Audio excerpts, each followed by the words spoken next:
ஊர்ல 10-15 ஃபோன் வாங்கினவளா சந்தோஷமா இருக்கான். இந்த ஒரே ஒரு ஐபோன் வாங்கிட்டு நான் படுற பாடு இருக்கு. ஐயோ.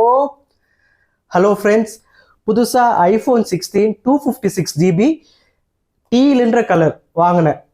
ஒரு மிகப்பெரிய தப்பு செஞ்சுட்டேன். நீங்க புதுசா ஐபோன் வாங்குறீங்கன்னா நான் செஞ்ச தப்பை செய்யாதீங்க.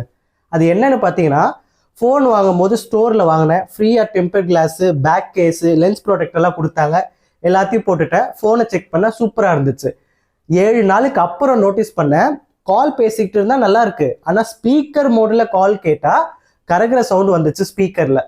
இப்போ சர்வீஸ் சென்டருக்கு எடுத்துகிட்டு போனால் என்ன சொல்கிறாங்க, நாங்கள் சரி பண்ணி தரோம், ஆனால் டெம்பர் கிளாஸை ரிமூவ் பண்ணுவாங்களா, லென்ஸ் ப்ரொடெக்டரை ரிமூவ் பண்ணுவாங்களா, அதை திரும்ப புதுசாக வாங்கினா நான் தான் காசு போடணும். ஆல்ரெடி இருந்த கை காசுலாம் போட்டு ஃபோன் வாங்கிட்டேன். இப்போ இதுக்கு காசு வேஸ்ட்டு தானே.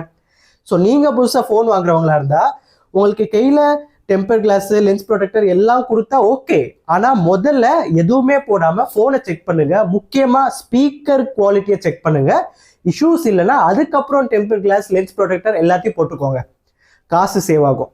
நான் புதுசாக ஐஃபோன் வாங்கியிருக்கேன். ஆண்ட்ராய்ட்லேருந்து ஐஃபோனுக்கு மாறி இருக்கேன். ஸோ இதில் இருக்கிற கஷ்டங்கள், நஷ்டங்கள், சந்தோஷங்கள் எல்லாத்தையும், பெனிஃபிட்ஸ் எல்லாத்தையும் உங்களுக்கு சொல்கிறேன். வீடியோ பிடிச்சிருந்தா லைக் பண்ணுங்க, மறக்காம சேனலை சப்ஸ்கிரைப் பண்ணுங்க. பாய்.